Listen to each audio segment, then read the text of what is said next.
anybody who's listening who's walking through cancer or infertility or deep uncertainty, the first thing I would say is please hold on. I know how scary it could be and how lonely it could be because there's not many people who could relate to your reality.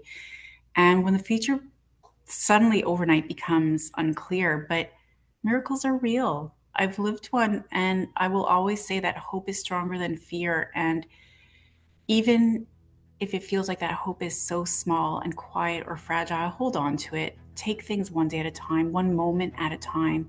Don't give up on that possibility. You never know when you manifest it. Life could surprise us. So just hold on. Were you too young to know you were a girl or a boy? Oh, I hated the skin that I was in. I thought I was ugly. I thought I was unlovable. I couldn't leave my house without people staring at me or making rude remarks. There is a sense, I think, or a message that many of us have received that it's okay to be a Jew as long as you're the right kind of Jew. Just imagine what it would be like for you when you get out of prison after, 10 years in there for something you didn't do. Approximately 6 or 7 policemen attacked me and put in my pocket a big quantity of drugs. If we can choose how we live well, then do we not have the right to choose how we die well? And how do we do that with dignity? There's never a moment where I am not in pain. It's exhausting. This bottom line is what it is. I was born with a congenital limb difference. My arm, I have my elbow, but it was like underdeveloped from here out. 54% of those with disabilities are not working. If you're an employer, hire somebody with a disability. You won't regret it. I've learned that us neurotypical people are the people who really need to learn from neurodiverse individuals. We are the aliens of this planet. Welcome to Purposeful Empathy, a show that is dedicated to amplifying the voices of people from across the globe who understand the world needs more empathy and are doing something about it. This season will inspire you to empathize with people who are regularly marginalized and misunderstood. You won't want to miss a single episode, so hit the subscribe button now. Thanks for watching and enjoy the show. Today on Purposeful Empathy, you're not going to want to miss this conversation about faith and resilience and empathy that'll give you goosebumps and knock your socks right off. Joanne Photiades was the 35th person in the world to be diagnosed with a rare form of ovarian cancer just weeks before getting married, and was told by her doctors that she needed a complete hysterectomy to survive. Now, despite the odds, she trusted her intuition and said no to that plan because she had a dream of becoming a mom. Today, she's the devoted mother of twin boys, and she recently celebrated her 10th year cancer-free. In this conversation, we talk about what gave her the courage to reject medical advice to pursue her dream, the miracle of getting pregnant, and the message she has for others facing an uphill battle. We also discuss her son being diagnosed with Williams syndrome and the emotional reality of caregiving, which includes a mix of love and gratitude, but also exhaustion and guilt. And she shares how her understanding of disability and inclusion have evolved thanks to her family's lived experience and what she hopes our society would do differently. If you're looking to be inspired and reminded that hope is powerful and that miracles do happen, this show is for you. I want to welcome Joanne, who also is a dear friend, to the show. Thank you so much for having me, Anita. Oh, it's so exciting. It's so exciting to just have this chat for an hour with you. And, I have underneath 2 layers goosebumps when I think about who you are and the bright light that you shine in the world to your community and beyond.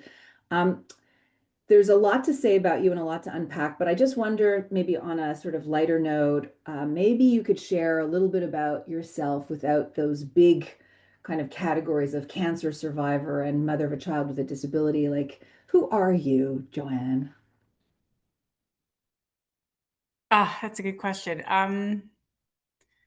First, I'll say, first and foremost, I'm a wife and I'm a mom, and those are definitely my favorite roles. I love all of the roles I play in life. I take them all very seriously, but those two are definitely the most important to me. They're the ones that keep me the most grounded and grateful. And beyond that, I'd say I'm deeply guided by my values, and advocacy sits at the center of who I am, especially advocating for women's health, people with disabilities, and mental health. I'm also ADHD, late diagnosed ADHD, as you know, and that shows up for me as being a really highly sensitive person. And so I feel everything very deeply. And that really shapes how I see leadership and what I care about. And professionally, in my day job, my career mission has always been to help businesses live up to their potential and use business as a force for good. And that belief isn't just shaped in theory, it really grew through my experience as a lender, seeing firsthand how leadership decisions ripple into real people's lives. And ultimately, it motivates me to help leaders and entrepreneurs build businesses that are not just successful, but good for the community, good for the environment, good for people, and are sustainable. And where productivity and humanity aren't at odds, but really support and strengthen each other. Love it. Such a well-rounded person and such a lovely person. I just adore you, Joanne. We go way back, right? So we were both single and looking for the one, and then lucky for us, we both found him. Not him as in the same hymn, but each other's hymns. We attended each other's weddings actually, and supported each other through our journey to motherhood, which was not easy. Mine included a couple of miscarriages, and I don't know what words to use. I mean, your journey to motherhood was remarkable, unfathomable. Like I don't even have the words. Would you please share what that journey looked like? Because I think it's an incredible story. Well, it's my story. I don't view it as incredible, but thank you. But I love thinking back to how we really had such parallel lives and our history. And I remember being at a social entrepreneurship conference in Calgary together, um, and, and all of our shenanigans and dreaming and strategizing on how to make the world better. Um, when I think about that chapter, it feels so surreal. It's like another lifetime ago. When we were trying to get pregnant, I found out that I had a very rare ovarian cancer. It was an incredibly scary time. It wasn't hereditary, it was just random. There was no cancer in my family. I had just the year before summited Mount Kilimanjaro. I was in really good health. I always ate well. I was physically fit. Like there was no, I was not high risk or considered high risk. Um, but all that to say that it was random and I did have ovarian cancer and it was an incredibly scary time because it didn't just threaten my fertility, it threatened my life and the odds were really not in my favor. And everything suddenly became really urgent. Um, I had multiple surgeries. I was very scared. We knew that the cancer was on one of my ovaries, and I made my doctor promise not to remove the other one in the first surgery. And my first question when I woke up was, "Did you leave it in?" And I remember her telling me I did, but it doesn't look good. And I said, "Oh, it will be good. She's strong." I had named my remaining ovary, it was the left one. I named her Hera, and I decided she was strong. I talked to her every day. Um, and all of the doctors, because it was rare, I was the 35th person in the world diagnosed with that subset of cancer at that time. And so there was a tumor board with doctors across the world. There was like in France and LA and Tel Aviv, and all the doctors had the same opinion. They all said radical hysterectomy, remove all risk, and do chemo. And I just refused to do that. I felt that I wanted to keep that ovary in and I really wanted to get pregnant. I had waited so long to meet that one, and I was in my late 30s, and finally my dream of motherhood was like right there, and they were taking it away from me. Um, all that to say, we knew anything we did was a gamble because there was no data on the cancer. And so I decided to go ahead and not have the hysterectomy. The only thing we knew for sure was that the cancer was going to come back, and I had about an 18-month window. So it was really a race against time to get pregnant, deliver, and have a hysterectomy before the cancer came back. And so that's what we decided to do. I took that risk, and we went through the IVF cycles. And that was my journey into starting motherhood and my race against time. I'm just going to segue. I remember clearly your Canadian wedding day. It's December 19. I knew that you were pregnant, and I was holding so much joy for you. At the same time, we had just gone through our third IVF cycle, and I was carrying so much hope and heartache. And I remember you exchanging your vows, and I remember manifesting and just like whispering to myself that somehow one day our children would be friends and there'd be life beyond all of this and connection on the other side of all of this waiting and hope and anticipation. And then less than a week later, it was Christmas Eve. I found out I was pregnant, and it was overwhelming in the most profound way. I remember sitting with that news and feeling everything at once because there's just so much joy, but like disbelief and relief and a quiet time to fear, to even let myself hope. After everything we had been through, it almost felt like too sacred to talk about. But I remember that moment and that journey and everything leading up to it. It fundamentally just changed me as a human, how I understand showing up, how I understand resilience, how I hold on to gratitude, um, how deeply I value the life I get to live today. And I say I get to live. I never say that's reframed everything, how my outlook on everything in life, because it's not, I have to do this, I have to get up, I have to do this, I have so much work. Oh my goodness. Yes, there's a lot of things, but when I get out of bed, it's I get to do this today. I mean, it's just an astounding story on so many levels. And I want to, if you, with your indulgence and permission, just like revisit like some pivot points or just some question marks along the way that I think could be very empathy expanding. So you got a diagnosis, you're full on in love with the one, you're planning a future together, and you get this diagnosis and you're scared, of course, as you just said. I'd love to know what you found useful, helpful, supportive from friends, family, your partner in that, and what you didn't find so helpful. Just so if anybody's listening, and they have somebody in their world that might be going through a big diagnosis, like this could be helpful for them to hear. It's a good question. And honestly, if we go back 10 years, cancer was a lot more taboo than it was today. Um, there was the whole stigma that if you're sick, it's a liability and don't let people know. Um, we got the diagnosis a couple months before our actual wedding day. So there was even the question, should I tell my husband, my fiance at the time? Would he be upset to find out I couldn't bear children? And all of those thoughts put in your head by the way you were raised. And it's unbelievable when I look up, when I think about that today, because I've come so far.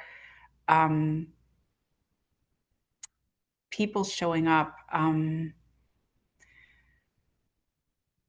I'd say to the family and friends supporting someone you love, your presence matters more than answers. You're when you're going through that, you're not looking for somebody to fix the situation or to have the perfect words. It's just the biggest difference for me were people just staying close if it was just like listening without judgment, reminding me that I'm not alone, just letting me know that they're there and they're not going anywhere, that was really the greatest gift.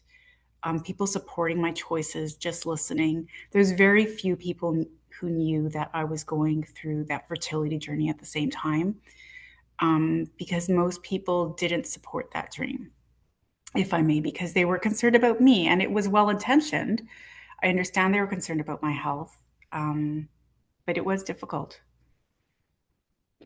And okay, so picking up on that thread, you made a really big decision where you just, I don't know, I don't want to put words into your mouth. How did you make that decision in the face of the medical establishment and people who loved you and thought maybe you were making a mistake? Like, can you just gently walk us through what gave you the strength to say, no, I'm not going to do that? It was always that dream, like holding on to hope. Like hope is the only thing stronger than a fear. So if you hang on to hope and faith, I just kept visualizing being a mom. And I honestly, I don't think I processed it and understood how serious it was. As scary as it was, I just kept thinking it was a temporary barrier. Even if I know the statistics, even if I knew the odds, even if I was told to get my paperwork in order, it was all just background noise on the way to becoming a mom, if that makes sense. So guided by like a really strong faith that this was your this Yeah. was your this was your And route. it was very dark and frightening time, yes, but I also knew that miracles are real, um, if you believe. And that's what I chose, to surround myself with people who supported me, to people who knew. I just didn't want to give up on that dream. And I hang on to all the positive stories. And I looked at all of the what if you believed and all of the miracle stories. I refuse to define my future by data. I To me it was just data, it was information, and it was up to me to interpret that data. Mm. And you got pregnant and found out you were pregnant with your, well, you didn't know it was twins at the time, but in Christmas, I guess that would have been of 2015. 2015. 2015, you have two twin boys, and you're now 10 years cancer free. I know you do a lot of public speaking. I wonder what that 10-year milestone means to you. And I wonder if you might share, just like whisper to anybody who's listening or watching who might be going through a real uphill battle, whether it's trying to get pregnant or whether it's trying to battle an illness, what you might want to share in words of solidarity. Oh, anybody who's listening who's walking through cancer or infertility or deep uncertainty, the first thing I would say is please hold on. I know how scary it could be and how lonely it could be, because there's not many people who could relate to your reality. And when the future suddenly overnight becomes unclear, but miracles are real. I've lived one, and I will always say that hope is stronger than fear. And even if it feels like that hope is so small and quiet or fragile, hold on to it. Take things one day at a time, one moment at a time. Don't give up on that possibility. You never know when you manifest it. Life could surprise us. So just hold on. Mhm. And maybe could you share, because I heard you say something that I think I'm familiar with, where you use these set of words just before, what was it? Like, I think I'm hearing faith, I'm hearing hope, I'm hearing, you having agency to determine what the statistics mean. Like, I sense like there's a personal level of empowerment that you really leaned into. Any other pieces of advice or things that worked for you that might help somebody out there listening? One of the things, like I said earlier, not many people knew, like less than a handful of people, because again, they meant well, they were well intentioned, but I know people were concerned about me and that dream. But I knew you were going through your own fertility journey. And I had shared with you that we were trying. And your first reaction wasn't, "Are you crazy? What are the hormones going to do to you? Is it going to affect your cancer? Is it going to come back?" You were like, "Oh my goodness, I know this priest, and this might sound a little out there, but I'm going to talk to this priest and I'm going to get you this string." And that's all I remember hearing. You were going to get me this piece of string that I had to wear around my belly, and it was going to manifest a healthy pregnancy. And I don't remember all the connections to it.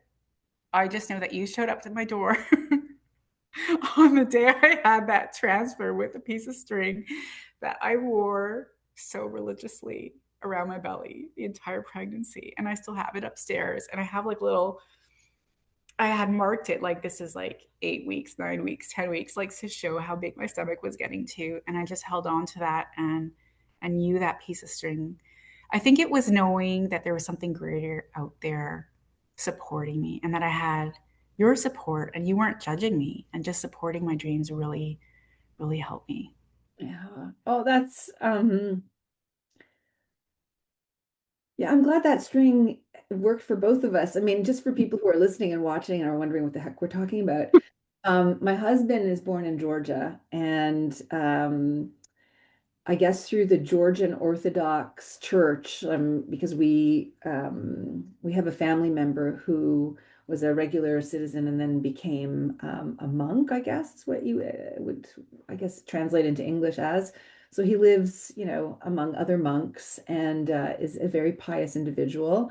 And he told us that there's a church in Greece where the some shoelace or some string that Maria, Jesus's mother, wore, and it's permanently under like a glass plate, and it's visible for people who visit, but that this particular church, if you make a request of it, will take a shoelace, like a long string, and then run it by the string that's under the glass plate and sort of kind of like anoint it with its magic powers, and then it'll be shipped off. And it's not just one, it's usually two. So the woman who wants to get pregnant with her partner will each wear it around their waist, and wear it all the time, all the time. And so we got these strings, and my husband and I wore these strings, and it does sound a little bit absurd. Like, what are the chances? But at the same time, and I don't want to necessarily say wearing the strings is what caused the pregnancy, but I'm okay in the fairy dust of miracles and just you never know, and why not stuff. So yeah, I usually Why don't not? too Why much not? I about think that, it's so beautiful when you think about that. And it's not just the fairy dust. It's not just the medical miracle of science. It's not just your friendship, but that was so important to have that support. And the combination of all of that definitely, it definitely meant community and support for me. And it definitely did help me. that really lands. That really lands. That whole idea of leaning into community and feeling the support. I love that. I love that. I love that.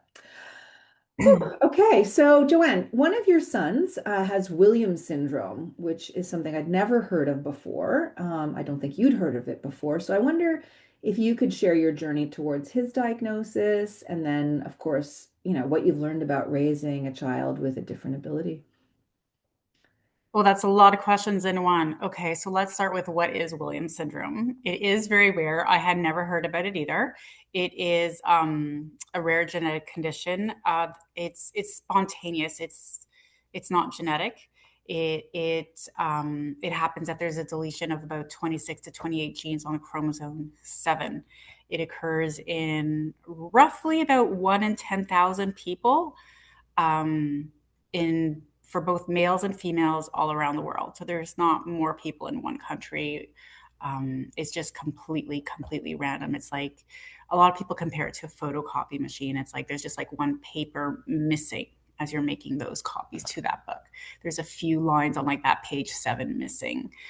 So it happens in all genders and all cultures around the world. And it's really characterized by a lot of things. And it really manifests differently in a lot of people. There's health issues, there's congenital heart disease, there's global developmental delays, there's difficulty with visual processing, a lot of learning disabilities. But at the same time, there really is a really unique ability to spread joy and love without fear and smile endlessly, challenge perceptions with exceptional courage, extraordinary strength. Um, they say that people with Williams syndrome is what inspired Sandra's workshop. Because they have little elfin features, so they have like the big smile and the sparkly eyes. The ears stick out a little bit. They're small in stature, but they're funny. They're mischievous. They're creative. So yes, it's a very rare disability, but I honestly see it as a superpower too. Our journey towards diagnosis was definitely very layered and emotional because they're twins, they're fraternal. And there was, even throughout the pregnancy, there was always one that was smaller than the other. There was anywhere, depending on the week, but there was always anywhere between a 10 and 40% difference in their development along the pregnancy. We were always told not to worry when we saw delays, and right from when they were born we saw the differences, and they said, well, that's, that you have twins, that's very typical. One got more nutrients while you were pregnant, and so one's developing faster and one's a little smaller. But as they were growing, Lucas wasn't meeting the milestones that Nicholas was meeting, and Nicholas was growing and thriving and eating and drinking. Like, he would inhale his bottle in a couple minutes and go back to sleep, and he was a great sleeper. And then there was Lucas, like 2 hours later he would have finished his bottle, and he was so small and he was crying so much and wouldn't sleep unless he was held. So it was a long process. Nicholas started walking. Lucas wasn't even turning from front to back, never mind crawling or walking. We saw so many doctors, and they all would tell us the same thing. Like, oh, you're just paranoid because you just went through cancer, and they're twins, and don't worry, he'll catch up. They really, really dismiss you when you have twins. Everything is, oh, it's like twins. That's why, like, don't worry. And then one day, they were both sick. And as it happens when you're in daycare, right? They were 3 years old, and he had just started walking at 28 months, actually. So we finally saw some development and some movement. So we were feeling reassured that everything was okay. And then we go to see the doctor because they both had bronchitis. So we needed to get some antibiotics. And while the doctor was checking him, he's like, that little heart murmur he was born with, it still hasn't closed up. We thought it'd be closed up by now. So I just want you to go see my friend, the cardiologist. I'm not too worried about it, but let's just make sure. So we thought nothing of it. I remember it. It was a cold February day. Actually, what day are we? It was like this week exactly in 2020. So like just before the pandemic hit. So 6 years ago, we went to see the cardiologist, and he did an EKG. And then he's like, we could do an ultrasound right now too. I see something. I just want to be careful and be sure. And we thought it was a money grab, honestly. And it was all like, oh, once we're here, we'll just do all the tests. He looked really concerned, and we had gotten there. It was like a 4 o'clock in the afternoon, and we left. It was 8 p.m. Like, he did all of the tests, and he wanted to see everybody too in his private clinic and spend time alone with us at the end. And he's like, so my suspicion is that your son has Williams syndrome. Have you ever heard of Williams syndrome? And we had never heard about it. And he basically said, Google it and let's talk later this week. So of course we Google it as we're walking out. And right away, there were so many little things that the facial expressions to how he can't straighten his pinky finger. Um, there was so many things we knew right away, like even before doing all the genetic testing, knowing he had that rare congenital heart disease. We knew. So that's how we found out. And just a couple weeks before the pandemic hit. And so it was a very lonely, isolating experience being home alone with two 3-year-olds and trying to navigate what to do next and how to get support and how to get the therapies he needs to set him up to succeed in life. And so I'm thinking that maybe there's some families with twins, and maybe there's a difference between the twins that might not be Williams syndrome or not. I just wonder if maybe as a mother to twins, if you can share some ideas about what it means to raise twins that have differences. Oh, so it's such an interesting experience because you're really raising them side by side in real time and you see how the system works. You know, like one is doing well in school, one you're constantly advocating to make sure he has access to the resources to succeed. And I'm just going to step back for a second because you said different abilities. And if I may, I'd just like to comment on that because that's actually a euphemism a lot of us use, a lot of us able-bodied people use, because it's easier to understand and palatable. We don't like the word disability. We think it's very negative. We don't like talking about it. And it's really important that we do because, oh, there's so many layers to this conversation. But it's the social group that faces the most biases and stigma, more so than any gender or race combined. And it's also the only minority group that any one of us could become part of at any time, either through birth, through an accident. As we age, we never know what's going to happen. And disability is such a big group. It could be intellectual disability, it could be physical disability. And physical disabilities are easier to address because, you know, you're in a wheelchair, you need a ramp to access the building, right? Intellectual disabilities, invisible disabilities are so much harder because there's so much stigma attached to them. So, for example, most schools still today in 2026 are segregated. So they might call it an inclusive school, but inclusive means there's a separate classroom for all the kids with disabilities over here. They have different recesses, different support. They're not exposed to the typical classrooms. I did not want to do that.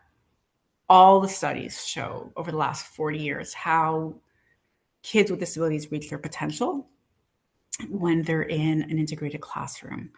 And the empathy scores for this typical students who learn alongside kids with disabilities, something like 27% higher than people who are not exposed to that.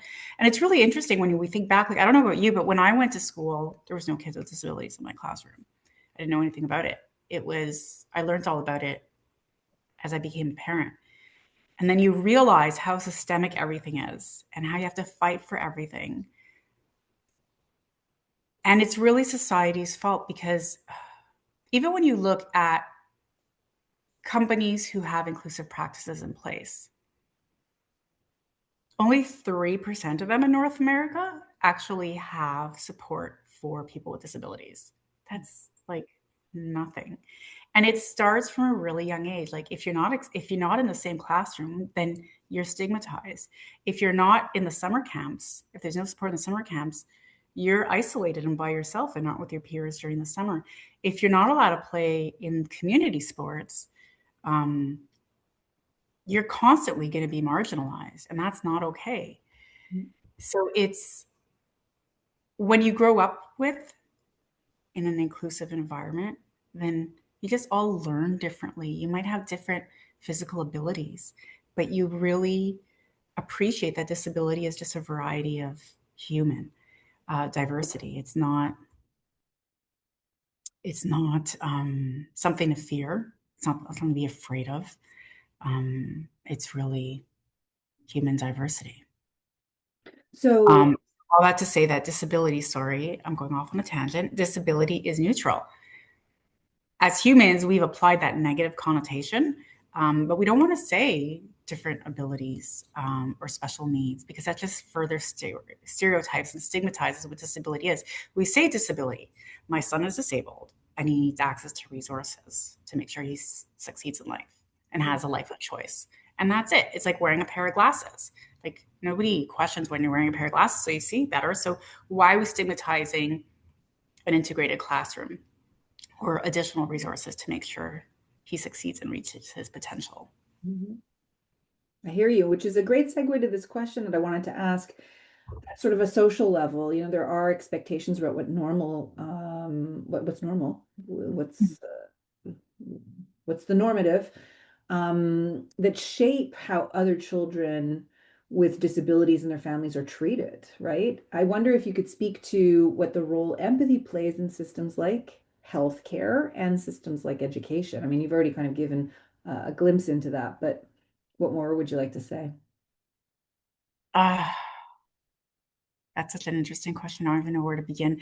But we definitely live in a culture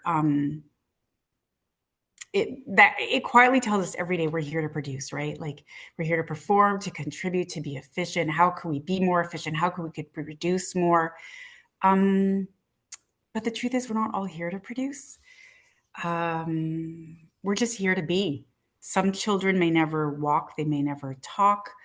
They might not fit society's definition of independent, but yet they're here. They teach us to slow down and they profoundly shape the world. They shift our perspective. They open doors to a more humane way of living. They teach empathy, not just as an abstract concept, but as a daily practice. Definitely raising a child with a disability has taught me that we're all fundamentally independent. Independence is really a myth we all just cling on to, I'd say, here in North America and in a lot of places in the world. So you're saying we're fundamentally interdependent? I'd say we definitely are, but people don't recognize that. People just reward independence and productivity, but that's not the goal. The goal isn't independence or dependence, it's interdependence. It's recognizing our worth, that it's not defined by productivity or taxes or performance. Humanity is not a transaction. It's really a shared experience, right? It's really building that community. And empathy, I would say, is what really allows systems like healthcare and education to reflect that truth. I'd say when empathy is present, systems stop asking, like, how do we make this child fit? And starts asking, how do we belong to one another? And I think that shift really changes everything. Like, it's not an inclusive school, inclusive classroom. It's not a place, it's really a mindset. And you need to have empathy to have that mindset and make sure you support that child. This is profound. I mean, this is what you're describing is profound. I just want to say that one more time because I just want to sit with that for a bit. It's not the question, how do we make this system where this kid fits in? It's how do we make this system so that, say the words again, that it's a place of belonging and interdependence. Yep, absolutely. How do we support each other? And at the core, empathy is really what makes inclusion, I'd say, possible, because it really moves systems from just like that checklist and reward system to seeing the whole child and the whole family, and dignity is preserved. And without it, the systems could cause harm. Like if we go back to, is it Einstein who had said that if you judge a fish by its ability to climb a tree, the fish is going to think it's really dumb, basically, right? And it's the same thing. We all have a gift to bring into this world. And if we're just going to judge by what you're producing or your ability to climb a tree, you're not going to unlock your potential. Yeah. Okay, I have a cluster of questions here about caregiving. Caregivers, I'm sure people have said, oh my gosh, how are you, Matt? Yeah, how can you do so much? You're so strong. You're so resilient, Joanne. right? But I think caregivers are not often asked about how they're doing, like really, really doing. So here's a set of questions. What do you wish people better understood about the emotional reality of caregiving? What kinds of supports or what kind of empathy, the extension of empathy your way has made a big difference to you over time?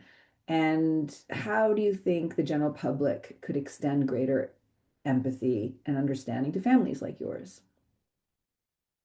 Jumble of questions there too.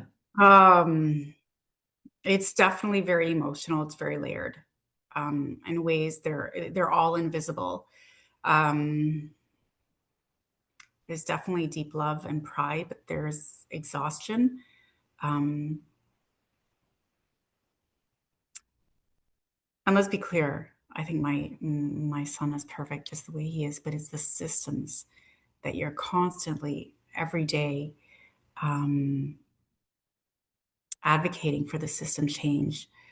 And all the decisions we make carry so much weight, and there's so much guilt. Like, am I doing enough therapies? Am I choosing the right therapies? Like finding that right balance to let him live a life, but at the same time, doing all of the therapies that are supposed to help him have a life of independence and choice later on.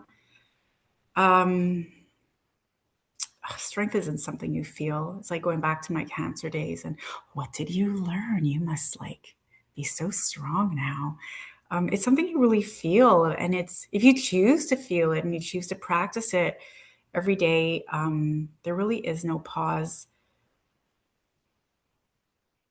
It's going back to that mental load. There's so many things I could say, but there's both grief or sorry, not grief, great love and great exhaustion, if I may, because it's constant uphill battles because the systems, and I could say this truthfully because like I said, I have twins that's growing side by side and I see how one is accepted and included seamlessly and one it's like I have to fight to play soccer, like community soccer and going to summer camp. Like those are like you don't even think of those things typically. I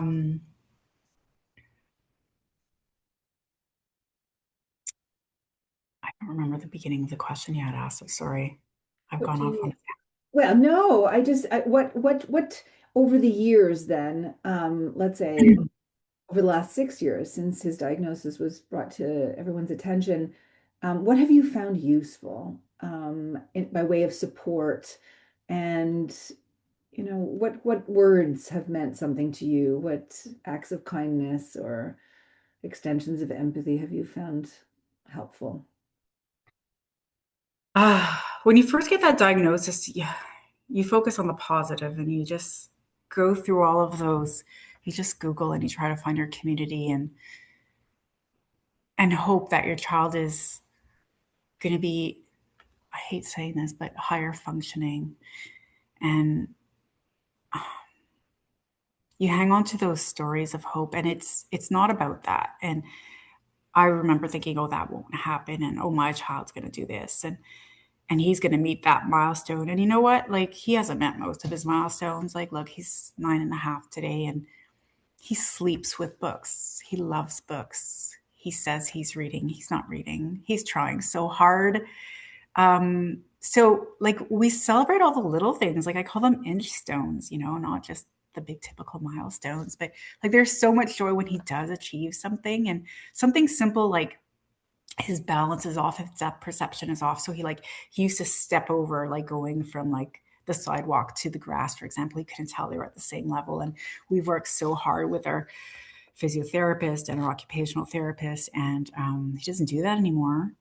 And he rides a balance bike no problem. Like he just like speeds down that street, and like we didn't think that was going to be possible. So I think it's so important to just live in the moment and do everything possible and not believe the data. Because when you get a diagnosis, it's not, yay, your son has Williams syndrome. It's, oh, I'm so sorry to tell you. And this is what it means. Like, your son won't be able to do like this, and that. And it's so important that you don't believe them, that you just take that data and say, thank you. And then the best advice I got is like, just love him. Just love him for who he is, because love knows no bounds. And he feels that. And he always surprises because he knows that our love and our support is unconditional. And the biggest empathy and support I've gotten, honestly, is flexibility at work, as long as I get my work done. But I do have space and time to attend. Like, there's so many therapy and medical appointments when you have a child with a disability. And if I didn't have that flexibility, I wouldn't be able to do my job, like, hands down. I'm so grateful. And I'm so much happier at work and productive and contribute so much more because I have that support. If I didn't, I don't know where I'd be, honestly. See, that's very important for any organizational leaders to hear who may be listening. So I've got two last questions, and this has been such a treat. I'm reminded by why I value you as a person and a friend in my life. Like, the depth of you is unbounded. Joanne, we have covered a lot together. And before I ask my final question, I just wonder, if there was a way that you could get word out to the world about disabilities, are there, like, I don't know, one or two or three top things that you would want to share? There's a lot I would share, but let's keep this short and sweet and actionable. So, my two top wishes, I would say, is that one, words matter, and two, design matters. So I'll say, before becoming a parent, I mostly understood disability through the lens of limitation.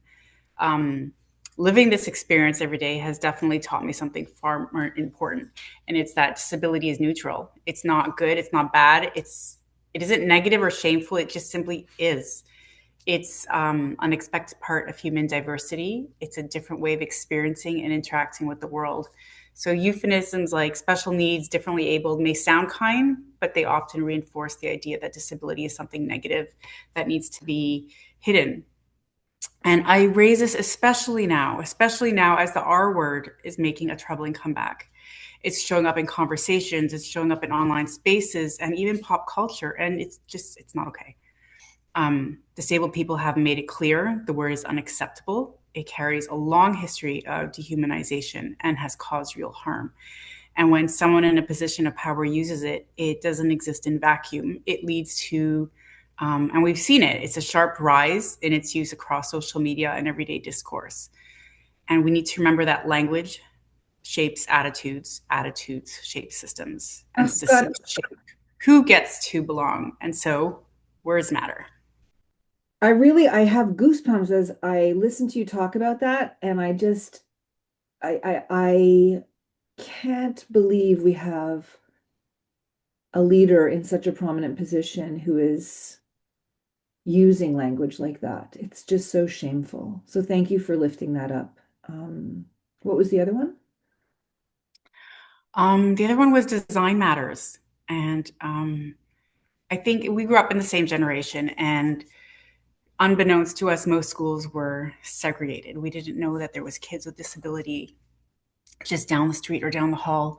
And so growing up, I just thought accessibility meant one thing. It was just a wheelchair ramp, right? And while ramps matter, I've learned that accessibility is far more than physical access. It's really about people. And it's about whether our communities, our schools, our workplaces, our services are built in ways that recognize difference and not as a problem to be fixed. Again, it's neutral. It's a natural part of human experience. So accessibility to me now is really about intentionally creating spaces where everyone can show up fully, where people feel valued, and where real opportunities to thrive actually exist. Because segregation isn't belonging, and belonging means being together with siblings, twin brothers side by side, with peers, with community. And this is bigger than one program, one team, or just one good intention. There's a saying I think about often, and I think we might have spoken about this earlier, where I say, where If you judge a fish by its ability to climb a tree, it'll spend its whole life believing it's incapable. And too often, that's exactly what our systems do today, where we think about it, we design spaces, schools, or workplaces for only one way of learning, of moving, of communicating, contributing, and we don't reveal people's limitations. We reveal our own lack of imagination. And when we deny a child access to ordinary joy, it's not a small thing. It's not neutral. It's really part of a broader systemic pattern that pushes children to the margin, often before they've even had the chance to participate. And I've lived that experience. I've seen my child been denied access to play community soccer, for example. He could show up and sit on the bench, but he can't play in a game. And they considered that inclusion. And at that time that happened, I also read a statistic in Harvard Business Review, and it really just stopped me in my tracks. And it said, despite being the largest underserved group, people with disabilities are only meaningfully included in corporate inclusion strategies only 3% of the time. And disability is the only minority group that any one of us could join at any time. I think I spoke about this earlier as well, but some people are born with a disability. Some acquire it through illness or an accident, and many of us will experience disability as we age, which means this conversation isn't about them, it's about all of us. All of us. And inclusion doesn't start in the boardroom, it starts early. It starts in community sports and camps. They're not extra, they're not nice to have. They're where kids learn teamwork. It's where it builds confidence, where friendships form, where joy lives. Inclusion isn't about changing a child so that they fit in.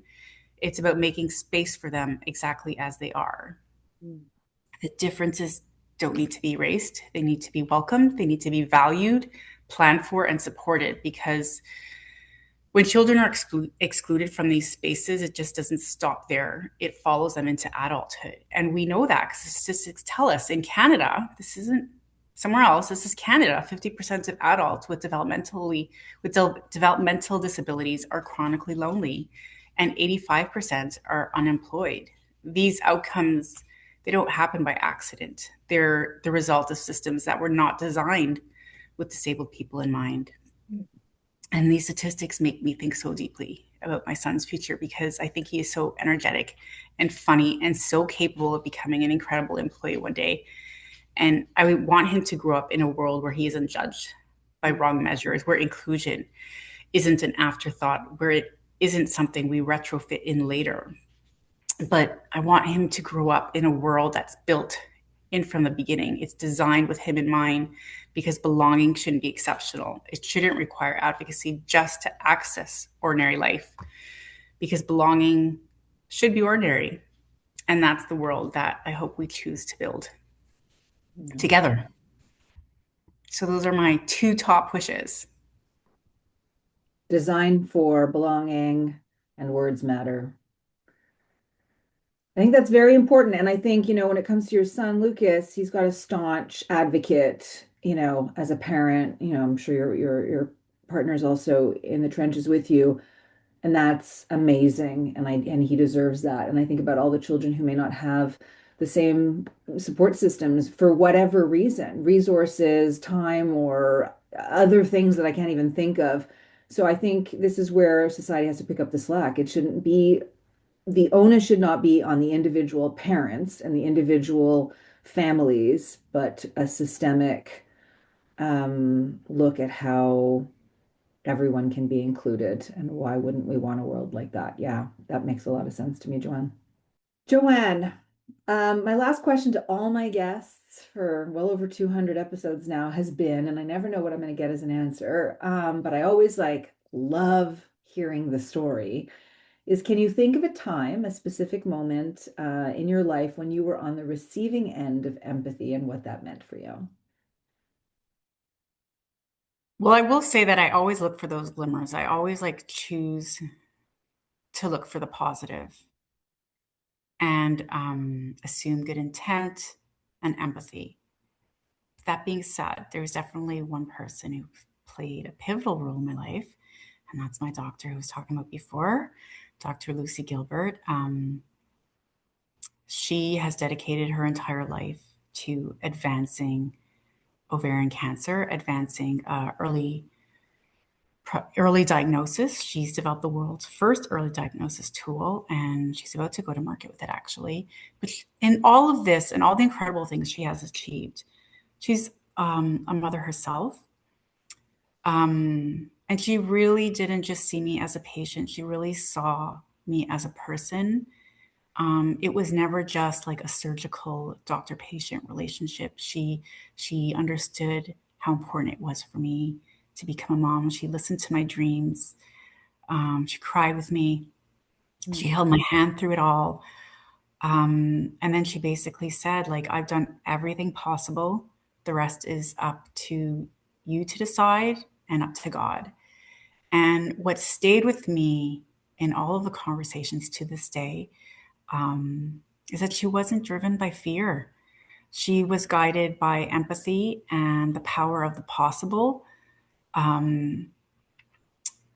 She believed it was possible. If I go back to telling to what I was speaking about earlier, all the other doctors were saying like immediate radical hysterectomy, chemo, like remove all risk. Like, why would you even attempt to try to go through to pregnancy? We know the cancer is going to come back, and those are all like fear-based decisions.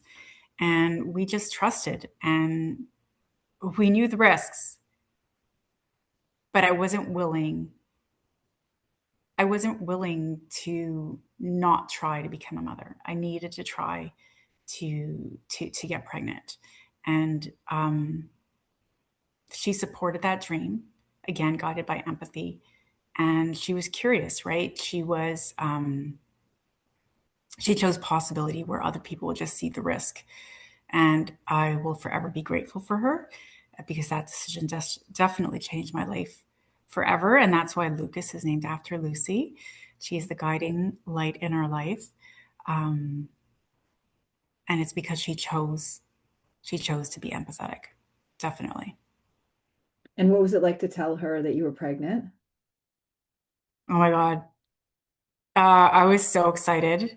She knew, like we were texting at the fertilities doctor. She was involved from day one.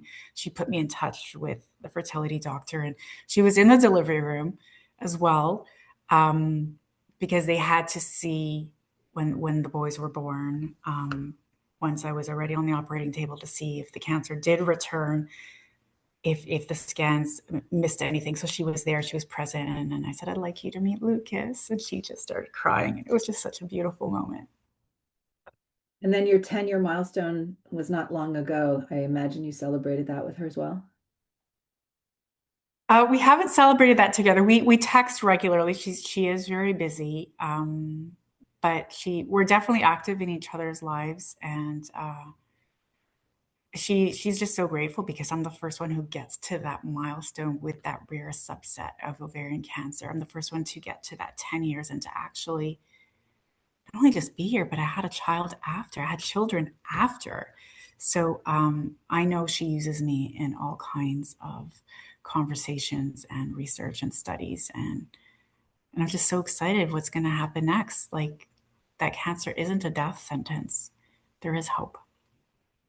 Well, this whole conversation has been a masterclass in exploring things like hope and faith and empathy. And I'm so happy to have had this hour with you. And I'm sure that listeners and viewers will feel like the warm glow of what our conversation has, I think, revealed. So thank you, Joanne. Thank you for the opportunity. And as always, I'll wish you a great week. We'll see you next time at Purposeful Empathy. And that. If you know someone who would benefit from this episode, please share it with them now. Post the link to your socials, and don't forget to hit the subscribe button.